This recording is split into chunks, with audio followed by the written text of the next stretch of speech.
Good morning, everyone. That was a really good panel discussion. I feel like we're getting too specific now, moving to the LNG market. My idea is to give you a quick overview of what's going on. I only have 10 minutes, so let's make the best of it.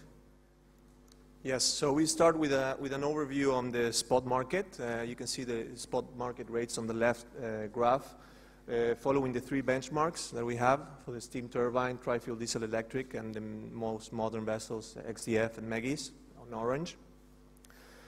So as you can see, you can very well see the spike at the end of 2018, and then this drastic drop at the beginning of this year. You have a zoom for 2019 on the right graph.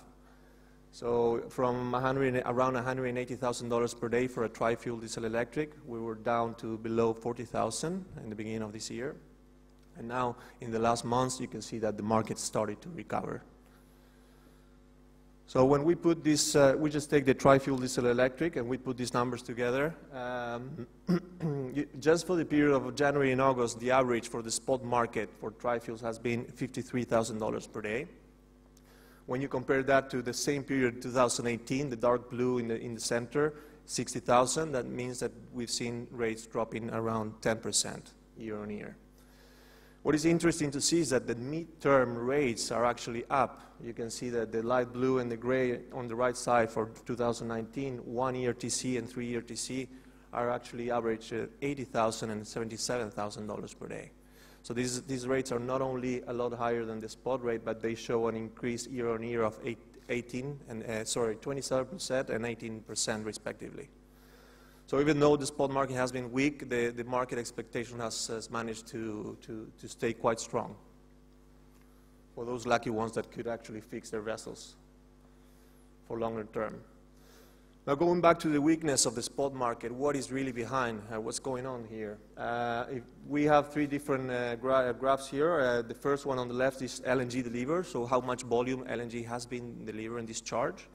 And as you can see, for January, August of this year, growth year on year of 13%. That's quite strong.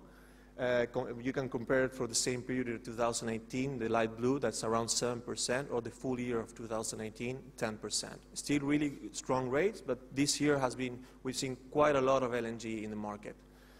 However, when you look in the center, you can see that in the previous year, we've seen for the full year 3.6% growth in average trade distance, or 5.6% in the same period, January, August. But this year, we've seen a drop of over 7%, almost 8%. So when you put these two things together, volume and distance, you get to ton miles, the proxy for shipping demand. And what we have is still growth, 6%, but it's quite low compared to the same period last year, or almost 13%, or 14% for the full year, and especially bad compared with the fleet growth of so far this year of 9%. So that basically explains you what's going on with the spot rates in the LNG segment. Now, what's behind the drop in trade distance? Well, basically the Asian basin is a lot better balanced this year. So we've seen growth. If you focus on the top left graph, just Asian LNG imports, the red line is 2019. It is above blue, so it's growth of LNG imports compared to last year.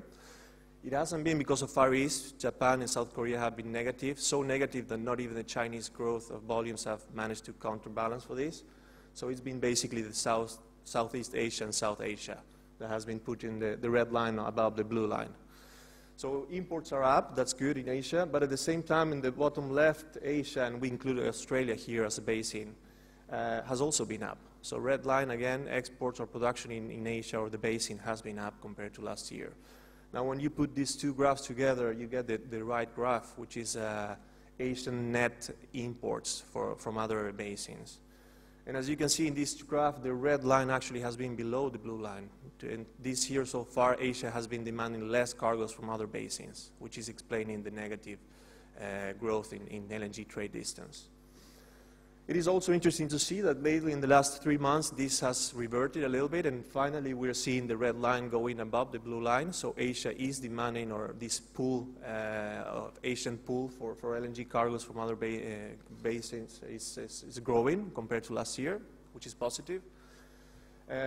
So in general, we're expecting the red line to continue to go above the blue line. However, this differential, 2019 versus 2018, is not expected to be as strong as you see in 2018 versus 17, dark blue versus the light blue. So not a lot of great expectation on that side.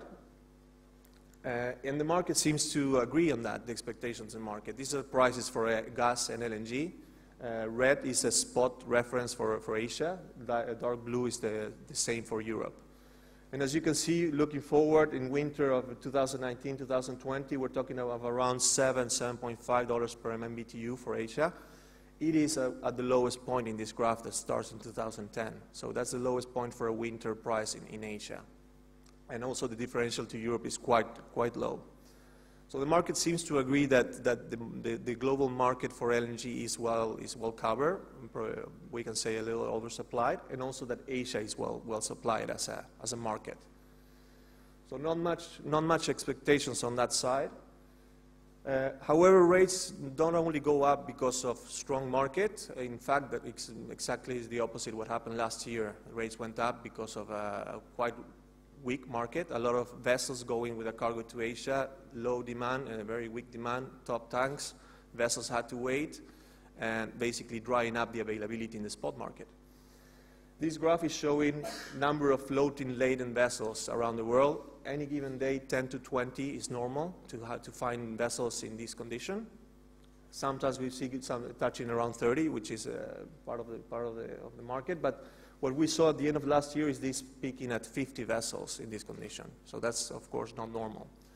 And this is a little bit of what the market is expecting this year. So not exactly the same, because a part of what happened last year is people expecting a strong market for winter. Now the market will be a little more skeptical about it, and we'll try to prepare a little more. But at the end of the day, you will still need to float some cargoes probably, because the LNG will keep flowing. So the market again, in general, is expecting some spike here, and everyone is looking into the end of September and beginning of October to see how this reacts. Looking ahead, and this is my final graph with only 2 minutes. We have additional LNG capacity, liquefaction capacity on the top graph. These are all projects with FID. So the latest addition is Arctic LNG 2 in Russia, the red bars in 23, 24, and 25. And the black line is just giving you an idea of what's the net export growth coming from this new liquefaction, because added capacity is not the same as volume added to the market. So we're riding this wave. You see that 2019, the black line is higher than 18. Yes, we've seen more volume, but we've seen less reloads this year, and also the trade distance going down, so that has been negative. Going ahead, we have 2020 with still a lot of LNG coming to market, lower than this year, but still really high. However, it's important to see that a lot of this liquefaction capacity is the dark blue, which is from the US. So that alone gives you some support for trade distance as well. Now going into 2021, you can see that just a drastic drop on volume added to the market. Not as much as the liquefaction capacity, but the volume is dropping for 2020. And when you compare that graph versus the graph on the bottom, which is LNG carriers deliveries, it gives you, it gets a little more more challenging to talk about 2021. You have a lot of vessels coming to market and not so much volume. However, the expectation that we have is that 2020 and 2021, we should see some recovery in LNG trade distance. So we'll have a couple of extra points adding there to ton miles growth. Looking into 2022, still not a lot of volume to the market, and deliveries you can see they're still not that high. However, this window for ordering is still open. So any order that we hear in the next 8 months, 10 months will be falling in 2022. So that's still open. Now, you can make very many scenarios to make 2020, 21, and 22 oversupply or tight. In our view, it will be relatively balanced, with some tendency to tightness, but with more negative risk in 2021. But then when you move ahead, 2023, 2024, and 25, basically there's just, no matter what scenario you use, you still need more vessels. Just to give you an idea, in 2025, in our model, at the end of that year, we see a deficit of over 100 LNG carriers. So there's still need for more carriers as you move along in the timeline. That was it. So despite a record volume growth, the spot LNG shipping slowed down in 2019 due to a really weak trade pattern.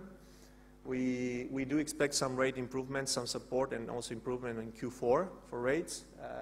Not so much for the market. Prices for LNG are not supportive. But we do believe in the need to float LNG, and that to probably dry up some of the prompt availability. Finally, we believe that the market will be relatively balanced in the next 2 years. Some tendency to tightness, but again, with a little more negative risk in 2021.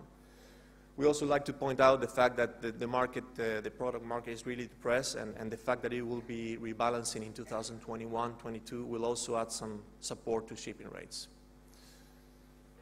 That's it. Thank you very much.